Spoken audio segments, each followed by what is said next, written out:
नमः संस्कृताय। संस्कृत प्रभा चैनल में आप सभी का हार्दिक अभिनंदन व स्वागत है। प्रिय छात्रों, आज हम कक्षा 10 की संस्कृत पाठ्य पुस्तक शेमुषी भाग 2 का नवम पाठः सूक्तयः पढ़ेंगे। सूक्तयः का अर्थ होता है सुंदर वचन, और यहाँ आए श्लोक मूल रूप से तमिल भाषा के ग्रंथ तिरुक्कुरल से लिए गए हैं, जिसका अर्थ होता है श्रियायुक्त वाणी या शोभा संपन्न वाणी। इसके लेखक श्री तिरुवल्लुवर हैं।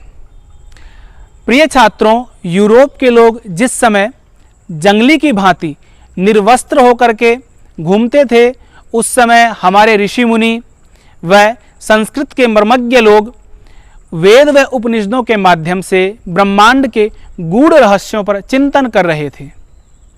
उन्हीं ऋषि मुनियों व संस्कृत के कवियों का जो अनुभव है, उसी अनुभव को उन्होंने सुंदर श्लोकों के माध्यम से विश्व कल्याण की भावना से हम सब के लिए प्रस्तुत किया है।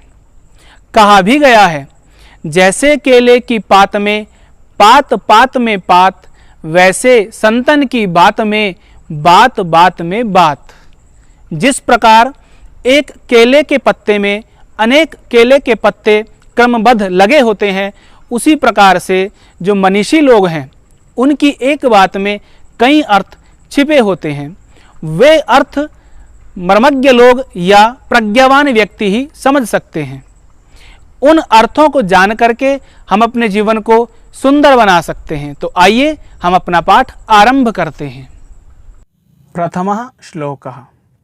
पिता यच्छति पुत्राय बाल्ये विद्याधनं महत्, पितास्सय किं तपस्तेपे इत्युक्तिस्तत् कृतज्ञता। पिता यच्छति प्रदान करता है, पुत्राय पुत्र के लिए, बाल्ये बचपन में, महत विद्याधन महान विद्यारूपी धन प्रदान करता है। पिता अपने पुत्र के लिए बाल्यावस्था में महान विद्यारूपी धन प्रदान करता है। पिता अस्य इसके पिता ने, किम तपस्ते पे क्या तपस्या नहीं की, इत्युक्ति ही ऐसा कहना ही, तत्कृतज्ञता उनके प्रति कृतज्ञता प्रकट करने का सही साधन होता है। अर्थात बाल्यावस्था में जो माता पिता अपने बच्चे को अच्छी शिक्षा दिलवाते हैं और अच्छे संस्कारों से संस्कारित करते हैं, वही पुत्र जब बड़ा होता है तो वह उसका इतना कह देना ही कि मेरे पिता ने मेरे लिए क्या नहीं किया, यह पिता के प्रति कृतज्ञता प्रकट करने का सबसे सरल साधन है। द्वितीयः श्लोकः। अवक्रता यथा चित्ते तथा वाचि भवेद् यदि, तदेवाहु महात्मानः समत्वमिति तथ्यतः। अवक्रता सरलता, यथा जैसे, चित्ते मन में, तथा वैसे, वाची वाणी में, भवेद हो यदि यदि। जैसी सरलता मन में हो, वैसी ही सरलता यदि आचरण में भी या वाणी में भी आ जाए, तो महात्मानः महात्मा पुरुषों ने, तदेव आहु उसको ही बताया है, समत्वम समता का भाव, तथ्यतः विशेष रूप से महात्माओं ने इसे ही समता का भाव बताया है। इसका सार है कि जैसा हमारा मन सरल है, हमें उसी प्रकार की सरल वाणी का भी प्रयोग करना चाहिए। महापुरुषों ने इसे ही समत्व का नाम दिया है। समत्व अर्थात सबसे समान भाव से ही व्यवहार करना। तृतीयः श्लोकः। त्यक्त्वा धर्मप्रदां वाचं परुखां योऽभ्युदीरयेत्, परित्यज्य फलं पक्वं भुङ्क्ते पक्वं विमूढधिः। अर्थात त्यक्त्वा त्याग करके, धर्म प्रदाम धर्म से युक्त या धर्म देने वाली, वाचम वाणी को, परुखाम कठोर वाणी को, जो व्यक्ति अभ्युदीरयेत कहना चाहता है, अर्थात जो व्यक्ति धर्मयुक्त वाणी को छोड़ करके कठोर वाणी ही कहना चाहता है, परित्यज्य छोड़कर फलम फल पक्वम पका हुआ फल, ऐसा व्यक्ति पके हुए फल को छोड़कर भुंकते खाता है, अपक्वम कच्चा, विमूढ़धि ही दुष्ट बुद्धि वाला या मूर्ख व्यक्ति। अर्थात जो व्यक्ति धर्म प्रदान उत्तम वाणी को त्याग कर कठोर वाणी को बोलता है, ऐसा मूर्ख व्यक्ति पके हुए फल को छोड़कर कच्चे फल को खाने के समान ही आचरण करता है। चतुर्थः श्लोकः। विद्वांस एव लोकेस्मिन् चक्षुष्मन्तः प्रकीर्तितः, अन्येषां वदने ये तु ते चक्षुर्नामनि मते।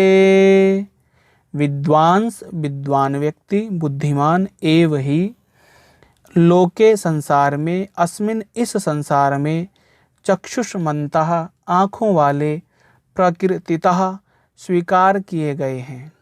अर्थात विद्वान व्यक्ति ही इस संसार में आँखों से युक्त स्वीकार किए गए हैं। अन्येषां दूसरों के, वदने मुख पर, ये जो, तू तो, ते वे, चक्षु आँखें, नामनि मते नाम मात्र में ही मानी गई हैं।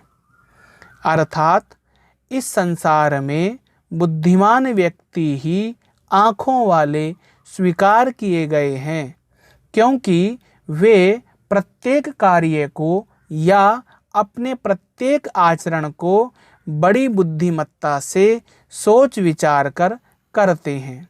इसके विपरीत दूसरे साधारण जनों के मुख पर तो आँखें केवल नाम मात्र के रूप में ही स्थित हैं। अर्थात जो व्यक्ति अच्छी तरह सोच विचार कर या देखभाल कर कार्य नहीं करते, उनके चेहरे पर आँखें तो केवल नाम मात्र के लिए ही हैं।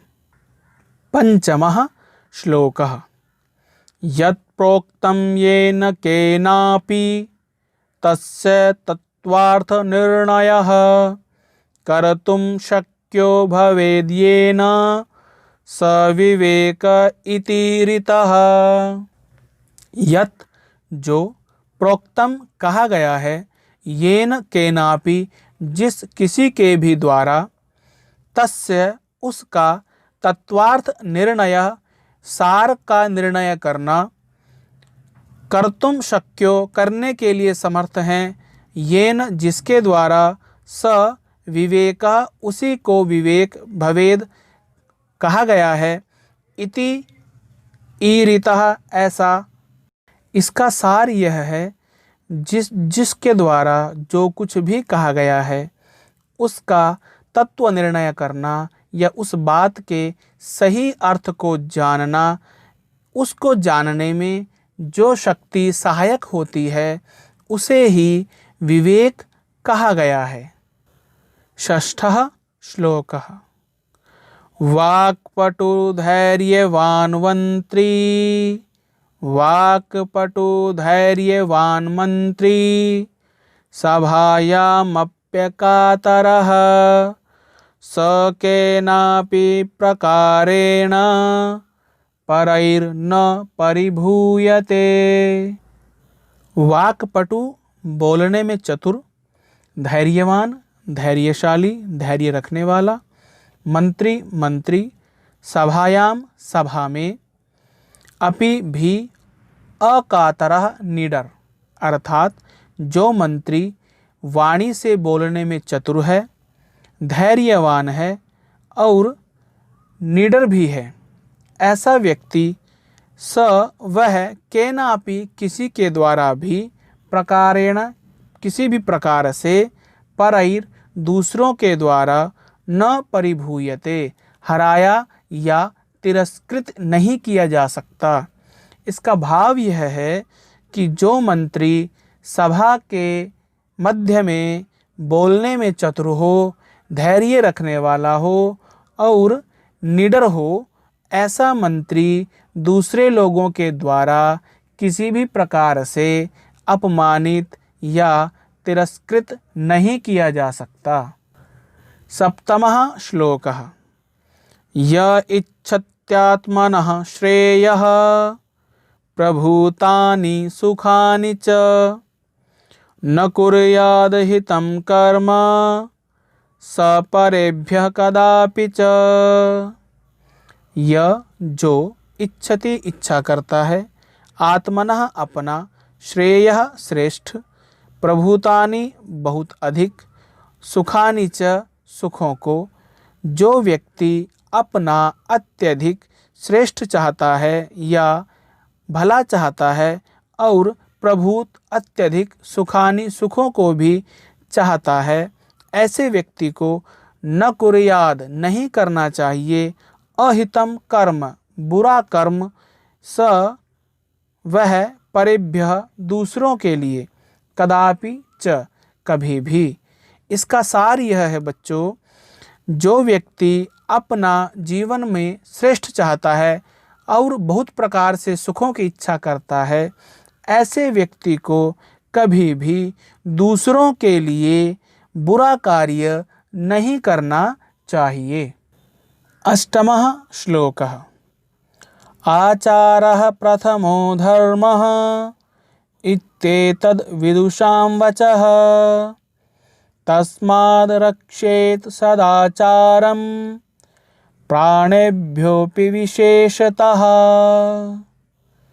आचारः सदाचार, प्रथमो पहला, धर्मः धर्म है, इति एतद् ऐसा यह विदुषां विद्वानों के, बुद्धिमानों के, वचः वचन है।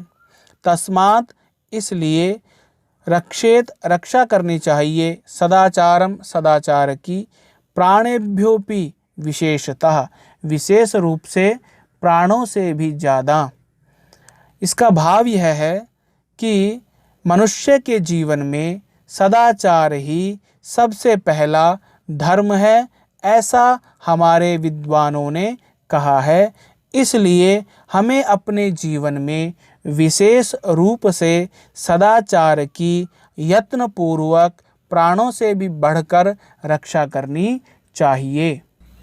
प्रिय छात्रों, सदाचार एक वृहद अर्थ को ग्रहण किए हुए शब्द है।